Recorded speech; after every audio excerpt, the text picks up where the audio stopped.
Every year, in China and other parts of the world, more than 80 million Bibles are printed, making it the most reproduced book in human history, with an estimated 5 to 7 billion copies since the beginning of mass production. But how is it possible to manufacture such an ancient text on an industrial scale? To answer that question, we enter one of the most impressive printing lines on the planet, Amity Printing in Nanjing, China, the largest Bible printing facility in the world, capable of producing up to 100 million copies per year in dozens of languages. In the beginning, the Bible was not printed on paper as we know it today. The first copies were handwritten on papyrus and parchment. Papyrus was made from Nile plants, cut into strips and pressed together. It worked well but was fragile and deteriorated quickly in humid climates. Then came parchment, made from the skins of animals such as sheep or goats. It was far more durable but also expensive and slow to produce, so it was reserved for monks and elites. Copying a single manuscript could take weeks. The revolution began in China around 105 AD, when Kai Lun invented paper by mixing mulberry bark, rags, and even fishing nets, creating a cheap, practical, and easy-to-produce material. From there, it spread.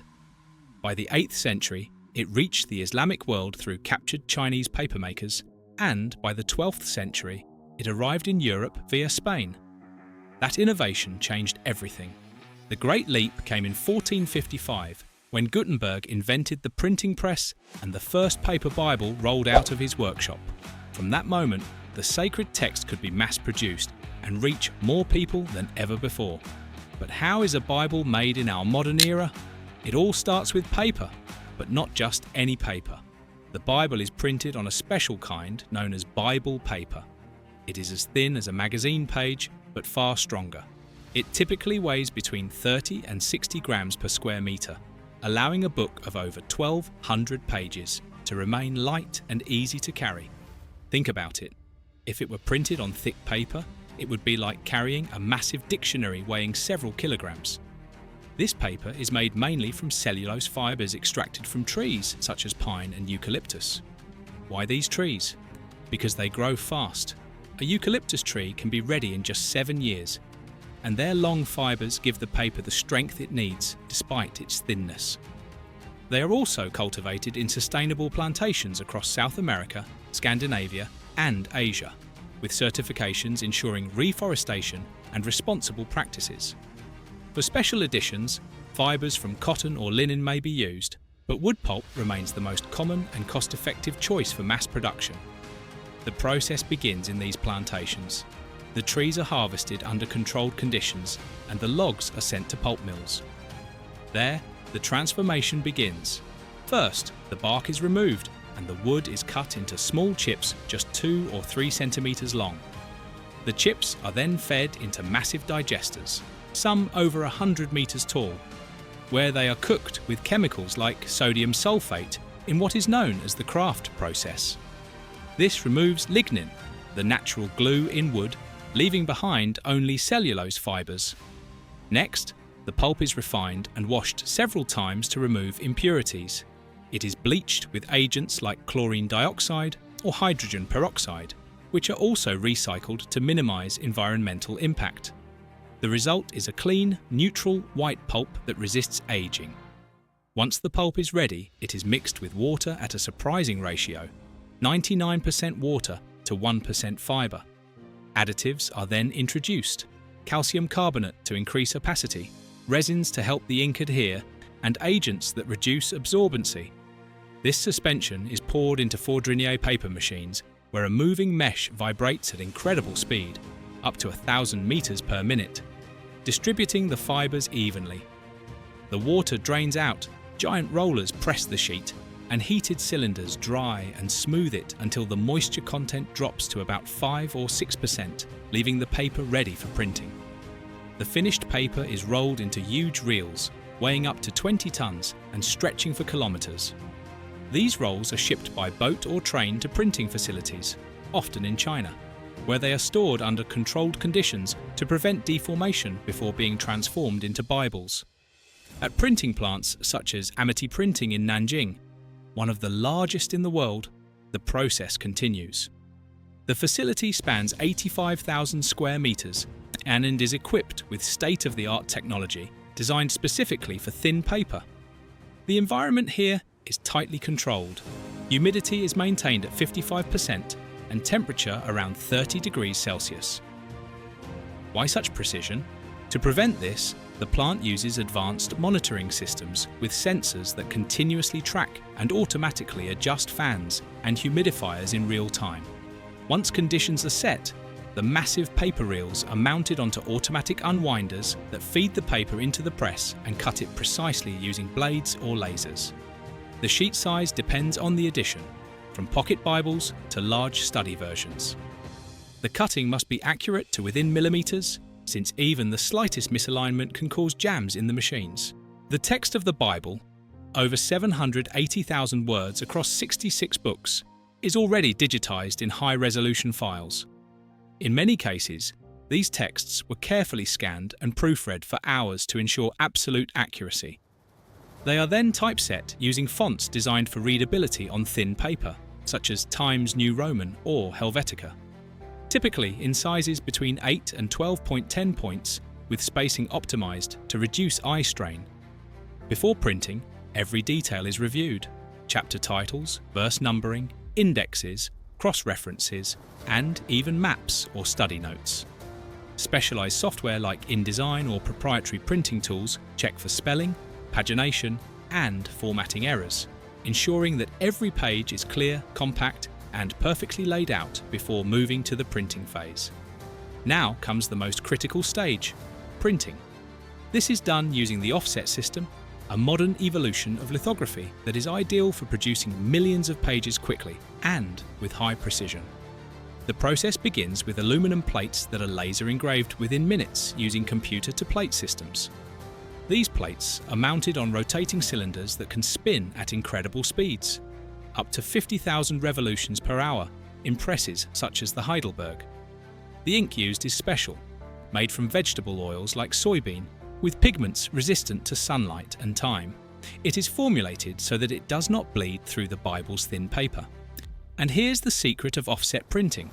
The ink does not go directly from the plate to the paper. Instead, it transfers first to a rubber cylinder called a blanket, which then applies the ink gently to the paper. This protects the delicate sheets and allows high-speed, double-sided printing. The presses operate at an industrial rhythm, up to 10,000 sheets per hour.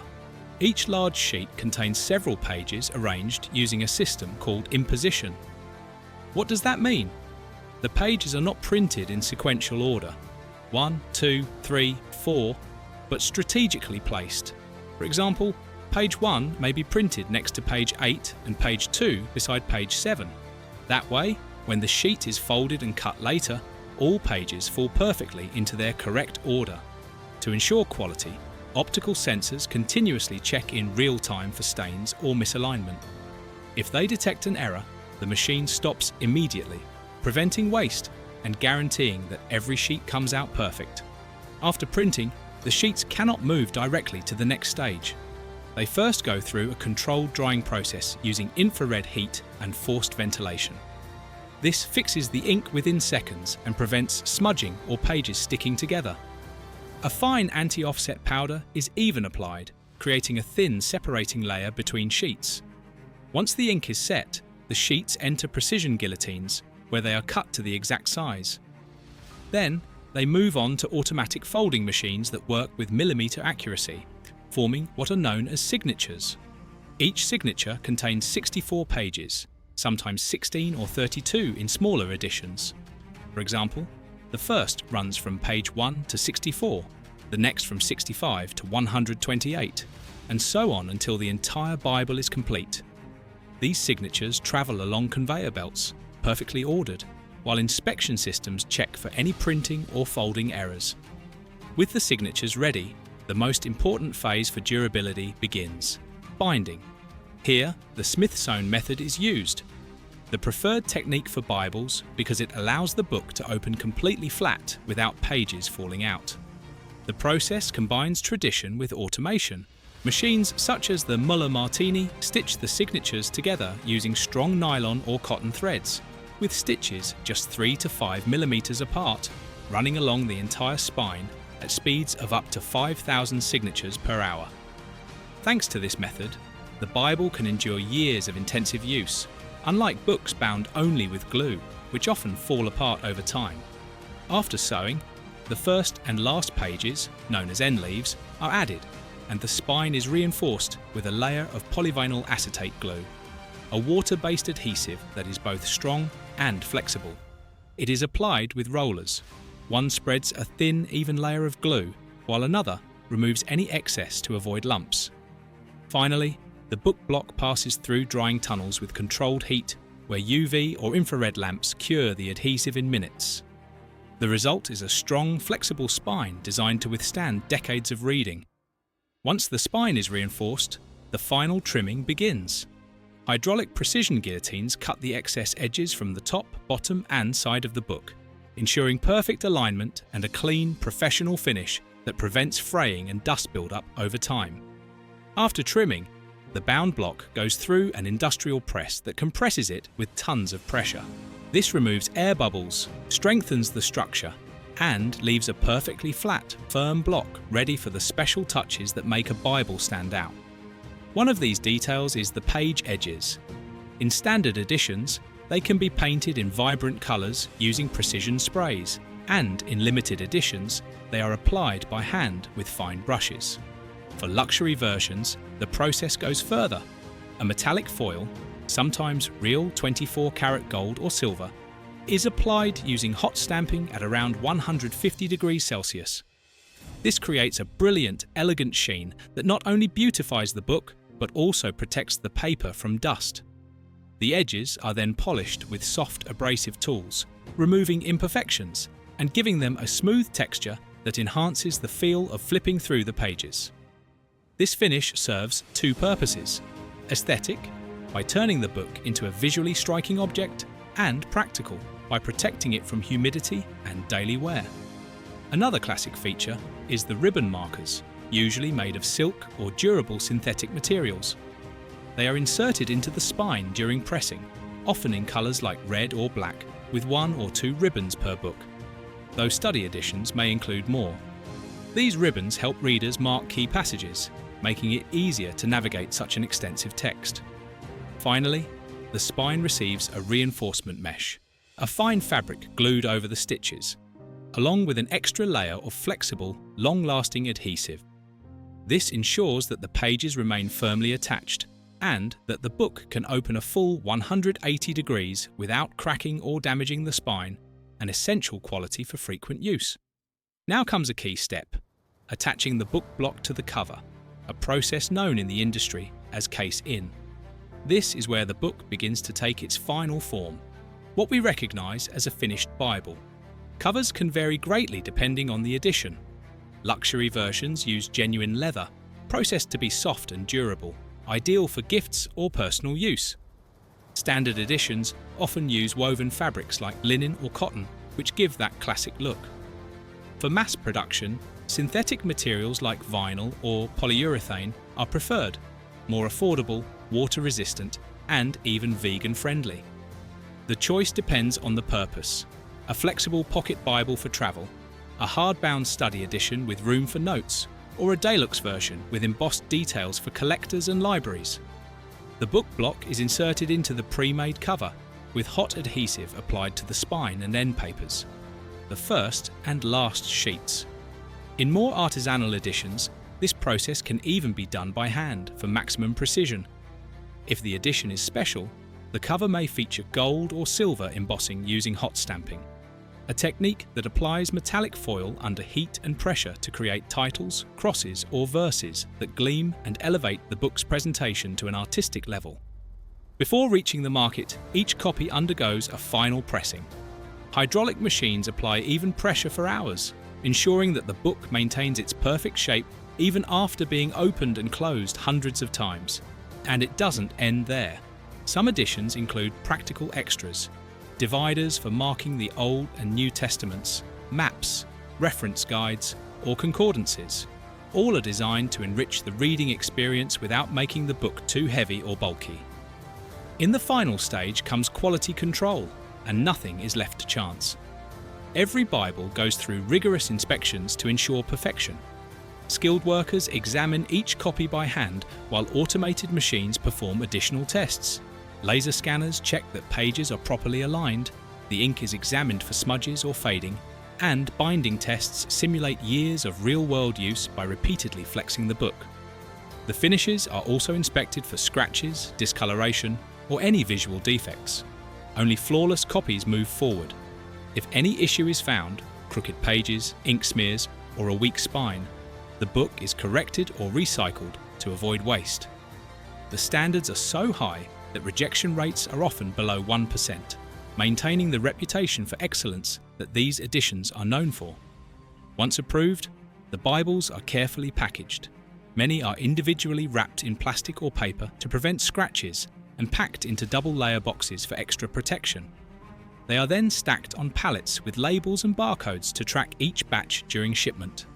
From there, the journey continues, by truck, ship, or plane, to bookstores, specialty shops, and distribution centres around the world. Some copies are sold wholesale at discounts, while others are sent by missionary organisations and charity programmes, reaching remote communities in regions known as Bible deserts, where access to Scripture is limited. The Bible is not only the most printed book in the world, but also one of the most influential texts in human history. Its teachings have shaped values, laws, customs, and ways of thinking for centuries, leaving a profound mark on philosophy, politics, literature, and art. It has served as a spiritual guide for millions and as a cultural and social inspiration, shaping entire communities and becoming a timeless pillar that has accompanied humanity across generations. Have you read the Bible? Let me know your thoughts in the comments. If you enjoyed this video, give it a like and subscribe. In the windows that follow, you'll find more industrial process videos just as fascinating as this one. See you next time.